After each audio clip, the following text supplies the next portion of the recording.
days the maximum violence took place. Later on it continued for 1 month. 1 month it continued. Now who were the targets, the main targets? The main targets were violence against women. Please understand, this is their technique. And then demolition of mosques and police shrines and Muslim homes and the commercial establishments. Now if you look at the target very clearly says it was an organized crime. It was not a spontaneous crime. If it had been a spontaneous crime, the targets would not be these. The targets would have been the homes, or the targets would have been the slum area, targets would have been certain areas. Here, they selected the targets. Commercial establishments were selected so that Muslims will be driven out of their commercial interest, and their own mosque or whatever it is was selected. They selected particularly Muslim women to attack so that there will be a scare and a fear in the Muslim community. So it was a well-planned and a pre-planned attack. Now one committee, we just go through this one. In April 2002, retired Supreme Court Justice V.R. Krishnaiyer. V.R. Krishnaiyer, I believe him because he is a very secular person. He doesn't take sides. His inquiry, I can trust him at least a bit. Let us know, he is a leftist, isn't it? Basically. And DB7 headed a citizens panel to investigate the riot. What is their report? Their report includes testimony of the then Gujarat BJP Minister Haren Pandya. You know Haren Pandya? He was murdered. And who testified about an evening meeting convened by Narendra Modi, the evening of the Godhra train body. At this meeting, officials were instructed not to obstruct the Hindu rage following the incident. This is his complicity in the riot. And this was disclosed by whom?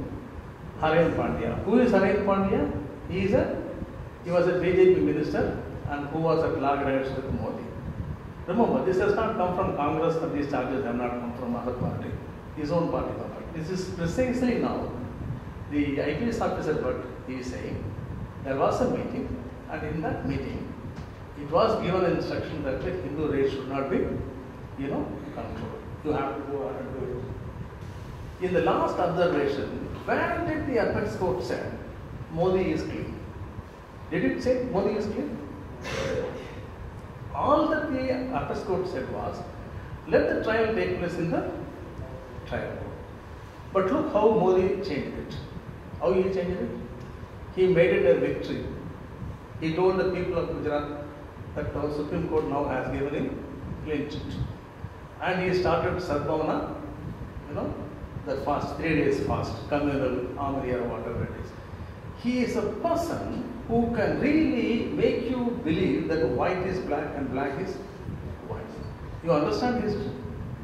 There was absolutely nowhere the Supreme Court had given him a clean chit. This is precisely what is the tactics with the jail. If you take RSS, if you take any other, these outfits, their whole thing is they will beat you and then they will say, I am the victim. Who will expose them? None of our breaking news exposes them. None of our coverage exposes them. Of course, I do agree, Indian media is doing a great job as far as Modi is concerned. Not that they have let him off. But at the same time, the truth is not coming out. Who will really tell the people of Gujarat he is a liar? Tell me, a chief minister is telling the people of Gujarat that Supreme Court has given me clean chit, whereas Supreme Court has not done anything like that. And that is his strength, The lie is his strength.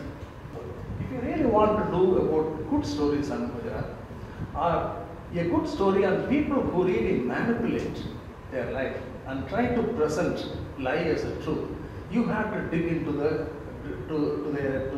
details of the stories, details of the issues, come up with a real solid truth, and that should finish them. And that requires, I tell you, you have to have all official documents with you. You must really get into all the interviews with the people concerned who were with him, and you must go into his past records. You must have a lot of evidences with you when you write a story about, when you expose a person about his character. So this is very important, right? So here's another very interesting thing. This Narasimha Rao government, decided to go for auction. This is on record.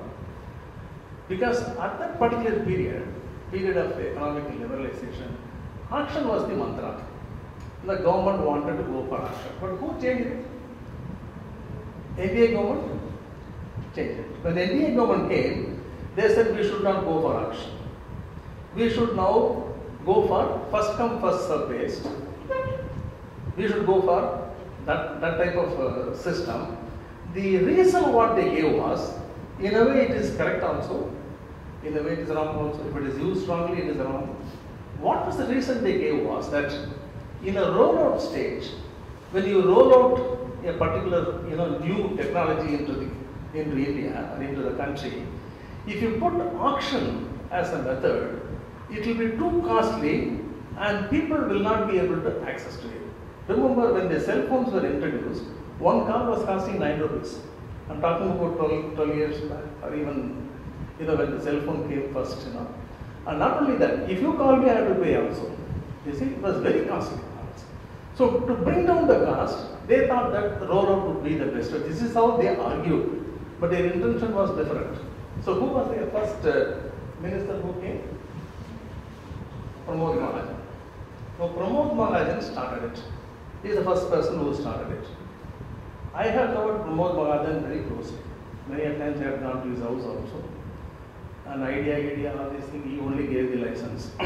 He was the treasurer for BJP.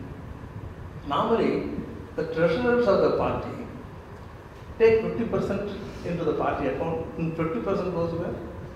Into their account. All the treasurers are very rich fellows. Now, Chidambaram, how this poor fellow came in now was, he says, this finance minister's note, which was prepared by so many, today's paper also said, Pranab Mukherjee said, whatever in the note that is not reflecting his views. The note, only one thing it said, that the then finance minister Chidambaram could have stopped it. The then finance minister Chidambaram could have stopped it. Now, this is a substantial remark, you can take it, or a comment, you can take it. If you say that it could have been stopped, anything in this country could have been stopped. Is that right? Ayodhya could have been stopped. After that is always, brilliant and wiser. But at that point of time, what decision you take, that need not be wiser, isn't it? So that is Chidambaram's point of view. He says that at that point, I thought that is okay. But now you say I could have stopped it, means many things in this country could have been stopped. It was not stopped because that was not the decision. So Chidambaram was put in a spot now. Because despite the fact that he has cleared it, despite the fact that the finance minister, the present finance minister, Pranab Mukherjee, he has cleared it, the problem is it has gone to the Supreme Court now. We have one Subramaniam Swamy. Subramaniam Swamy, I do not know, he is such a person. He can file any number of allegations against you and get away with it also. Remember Subramaniam Swamy, when during the, how he became popular? During the emergency time, Mrs. Gandhi gave order to arrest so many people, including Subramaniam Swamy.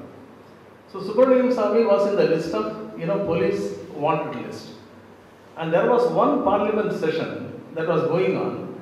This fellow, just covered his head like something like that, and he entered parliament.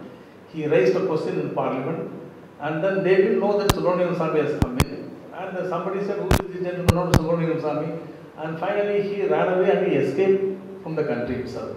And he went outside the country and he said, I raised, in spite of the fact there is a warrant against me, I went inside parliament, raised it and ran away. You see? He became overnight popular. And he is a very good troubleshooter. In fact, he is a good friend of mine. Whenever I talk to him, he will shake his head and tell me, come on, he's a Tamilian. He talks in Tamil. But at the same time, you talk to him for 10 minutes. He will give 10 documents, I have this document, that document, that document. I do not know. Before RTA came, he was 100% operating RTA, He was getting documents from every place and he will keep on improving. And now, I do not know, he is saying now, I don't know when it is going to happen. He says, I am going to produce document against Robert Vadera. Who is Robert Vadera? Priyanka. And then one more person he said, maybe Prime Minister, I do not know. He is thinking. So he says that next they are in my list. Now I do not know what document they will produce. And he produces one document. He is a lawyer. in such a way that the court takes notice of it. When the court takes notice of it, now the court will ask CBI, you probe this. Pranab Mukherjee must have given a clean sheet, but the court has not given a clean sheet, so Chidambaram is a really worried man. Now what to do now? This is the situation. So in 2G, where do you stay?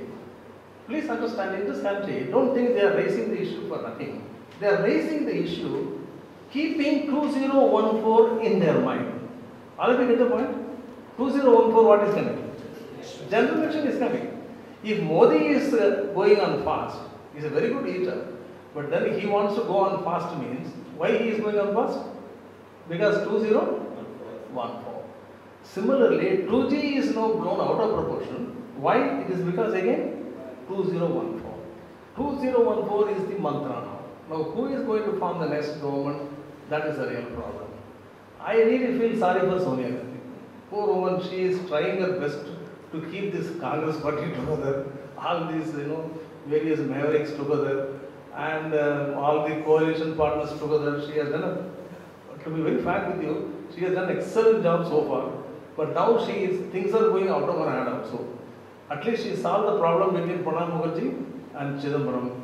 And I do not know what is her strategy in 2014. But I can say this much, that the opposition is trying, definitely they have created enough stir, enough problems for this government now. Government is really losing is on the losing side now. Unless Congress comes up with a very strong strategy, it's not possible. Anna Hazare is also, I have my own doubts, whether it is another, upfront of the opposition came in some other way. I do not know. I am not very clear about Anna Hazare. Because, he sits with him also, I do not know. And I do not know where really he stands. Though he said that he is a Gandhian, okay, fine, up to that point it's alright. But then his attitude is a dictatorial attitude. That is not really possible in this country. So he has his own plus and minus points. Now, in this situation, the election is going to take place. It will be a highly confused election. We do not know who will win, who will lose. In any case, BJP has made its point. The opposition is now, baying for blood. So it is quite possible that Congress will have a very tough time. And unless they really work very hard in the next 2 years, it is very difficult for them to pull up. Even if they lose few seats, doesn't matter. But then if they lose government, that will be a problem. So this is the situation nationally.